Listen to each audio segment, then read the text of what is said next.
Bonjour, bienvenue dans cette nouvelle séquence d'Info Immo consacrée à l'évolution du marché immobilier de La Réunion au cours du mois de février dernier. Pour se baser sur des chiffres très précis, je vous invite à rejoindre notre site partenaire immodésil.fr, le portail immobilier de La Réunion. Vous cliquez sur nos outils et l'indice mensuel des marchés immobiliers. Donc c'est un outil exclusif de l'Observatoire de l'immobilier qui permet de mesurer l'évolution des quatre principales composantes du marché dans l'ancien. Donc c'est hyper important parce que le marché évolue très vite et on a connu une fin d'année pas bonne et un mois de janvier qui s'assimilait un petit peu à l'alerte générale, vous savez, du film Taxi. Le mois de février, on va voir ce que ça a donné immédiatement. Donc, eh bien déjà, premier point, il y a trois compteurs dans le vert pour un seul dans le rouge. Donc d'emblée, on peut penser que c'est plutôt positif, notamment par rapport au mois de janvier. On commence comme d'habitude par l'offre de biens. Alors l'offre de biens, on est dans le rouge. Pour les habitués, on est à l'indice 63. L'indice de référence est au niveau 100. Il a été créé début 2018. Donc pour bien vous rendre compte de l'évolution, vous cliquez sur historique. Voilà l'évolution de l'offre de biens disponible à l'achat à La Réunion, indice 100, juin 2018. On est descendu jusqu'à 46 en août 2022, donc moins que 2 fois moins d'offres de biens. C'était à la fin de la bulle immobilière. On est remonté difficilement jusqu'à l'indice 69, 70 août 2024. Et depuis, on n'a jamais fait mieux. Et on termine février à 63. Alors 63, c'est morne pleine, hein, pour tout vous dire, depuis janvier 2025, donc un peu plus d'un an, on a évolué entre 62 et 65. 62 au pire, 65 au mieux. Voilà. Donc, je ne vais pas m'étendre davantage. L'offre est insuffisante et je pense qu'elle va le rester un certain temps. Partons à l'opposé du spectre, la demande de biens. La demande de biens, on est à 102, toujours sur la base d'un indice de référence 100. Donc, on a franchi l'indice. Tenez-vous bien, voilà l'historique. On ne l'avait pas franchi depuis juin 2024. Donc, ça, c'est une excellente nouvelle. Alors, qu'on va relativiser juste après. Désolé, pas de ma faute. Voilà, donc on franchit l'indice de référence pour la première fois depuis juin 2024. Alors, c'est un phénomène saisonnier, c'est-à-dire qu'en fait, toutes les fins d'année, la demande chute de mois en mois jusqu'à atteindre un plus bas en décembre. Et en janvier, ça repart. Ça repart tous les ans, ça a fait ça. Et en 2025, donc je vais me mettre, voilà, janvier 2000, donc décembre 2024, indice 63, plus bas historique. Janvier, on remonte 91. Février, on remonte 95. Voilà, bien là, on retrouve, mais en mieux, puisque décembre, on est à 73. Janvier, 97. Et ça y est, février 102, on franchit le niveau de référence. Donc, un premier point, c'est une excellente nouvelle. Ça fait très longtemps qu'on n'avait pas une demande aussi dynamique.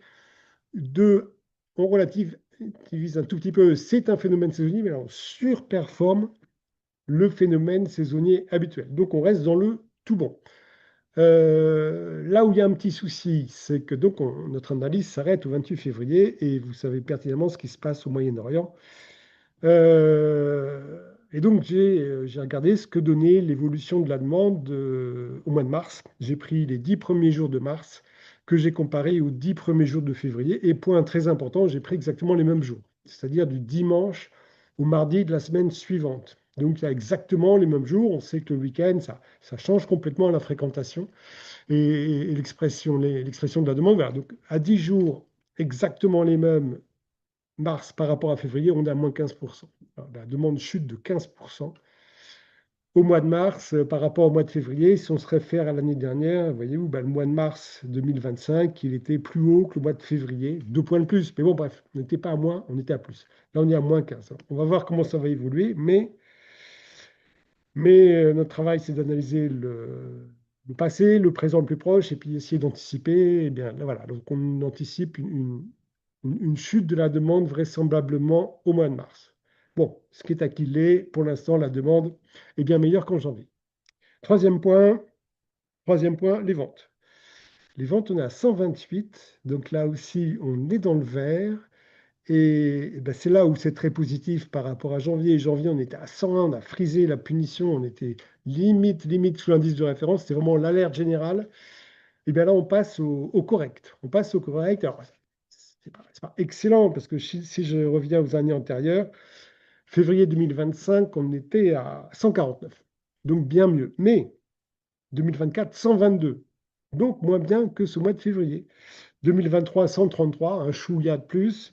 2022, 126, un tout petit peu moins. Voyez-vous, donc allez, on est correct. C'est une très bonne nouvelle. Parce que franchement, on a eu chaud pour le marché en janvier, hein. Vous voyez, la dégringolade qui avait 172 en octobre, 141 en novembre, 131 en décembre, 101 en janvier. Voilà, là, on repart à 128. Donc ça, c'est une excellente nouvelle. En termes de région, le nord est à 123, il fait plus 27 points. L'ouest subit toujours une demande faible, enfin 2 fois plus faible qu'elle ne l'était en 2018. Mais 2018, il y a une demande exubérante pour cette région. Donc il y a une demande qui est beaucoup plus faible, mais qui permet quand même de réaliser un volume de vente intéressant, hein. L'ouest est à 119. Tenez, on va faire le focus sur l'ouest pour le volume des ventes. J'enlève les autres régions, je conserve l'ouest. Voilà, on est à 119 pour l'ouest et oui, une très grosse remontée par rapport au mois de janvier qui était catastrophique. Voilà, donc l'ouest s'en tire bien au mois de janvier et le sud est à 161. Ça, c'est les bonnes nouvelles. Le délai de vente, eh bien, alors là, c'est sur l'ouest, on va se remettre sur toutes les régions. Le délai de vente, on évolue peu. On est dans le vert, mais bon, 92, oui, allez, 8 points dans le vert. 8 points dans le vert, on est à un peu plus, oui, on est à 12, 13 points de plus que le mois précédent. Concrètement, le Nord est à plus 21. Alors le Nord souffre pas mal. On va voir ça dans les chiffres très concrets sur les délais de vente et la proportion de ventes négociées. L'Ouest est à 115, donc plus 25. Donc on a vu que les ventes avaient remonté, mais les délais de vente ont été allongés. Et le Sud, 68. Délai de vente 68 sur la base d'un 10 100, donc le Sud champion du monde, enfin champion de la Réunion pour l'instant. En termes de chiffres concrets, ça se traduit par cet indice de 92 se traduit par en fait 21,91 semaines. Délai de vente moyen pour toutes les ventes effectivement conclues entre le 1er janvier et le 28 février. Pardon, oui, c'est ça, oui. On est à 21,91 semaines, délai moyen, signature du mandat, signature du compromis. Donc ce n'est que le délai de commercialisation. Il faut ajouter 4 mois en moyenne pour arriver à l'acte notarié. C'est à mettre en parallèle avec la proportion de ventes négociées. 71% de ventes ont été conclues suite à une baisse de prix concédée par le propriétaire, ce qui explique ce délai de plus de 5 mois. En fait, ce n'est pas 5 mois pour trouver un acquéreur, d'autant qu'ils sont revenus, les acquéreurs. Là, ils sont là. Non, c'est 5 mois qui sont nécessaires pour le propriétaire moyen, hein, il y a des exceptions, 30%. 70% des propriétaires se trompent sur l'estimation de la valeur de leurs biens et ils mettent 5 mois à se rendre compte de leur erreur, à l'accepter et à s'adapter au prix réel du marché. Donc je reviens encore une fois sur mon conseil du jour, du mois, voire de l'année. Vous avez un projet de vente, un projet sérieux. Prenez contact avec une des agences agréées par l'Observatoire de l'immobilier à La Réunion. Vous cliquez sur cet onglet-là, elles sont 122. Elles ont accès à nos data exclusives qui recensent, qui collectent et qui contrôlent toutes les ventes de l'immobilier ancien réalisées par ces 122 agences agréées. Et chacune de ces agences pourra vous restituer ces analyses et faire une estimation de valeur par comparaison avec les biens effectivement vendus dans votre quartier au cours des semaines précédentes. Et vous aurez droit aux photos, au descriptif, au prix de départ, donc souhaité par les vendeurs, et au prix final obtenu après une négociation éventuelle, et au délai de vente pour chacune de ces ventes. Vous pourrez donc comparer ces biens avec le vôtre, vous faire une idée très précise, très objective de la valeur de votre appartement, de votre villa ou de votre terrain, et prendre une décision. C'est vous le patron, c'est vous le propriétaire, mais ces partenaires-là, ces professionnels-là vont vous accompagner et vont vous délivrer une information extrêmement précieuse aujourd'hui. Je termine sur le Nord. Je vous ai parlé de la situation difficile. Eh bien, en termes de délai de vente, on est à quasiment 22 semaines pour la Réunion, mais on est à 28,61 semaines pour le Nord. Quasiment 29 semaines. Ça fait quasiment 7 mois pour arriver au compromis de vente. Compromis de vente. Et c'est à mettre en parallèle avec la proportion de ventes négociées. 71% moyenne insulaire. Pour le Nord, depuis le début de l'année, on est quasiment à 84%. Exactement 83,87% des ventes. Donc, j'accentue mon propos précédent. Si vous êtes propriétaire avec un projet de vente dans le Nord, n'attendez pas, contactez une agence partenaire parce que 8,5 fois sur 10, l'erreur de prix oblige le propriétaire à baisser son prix et surtout lui fait perdre 7 mois. C'est énorme.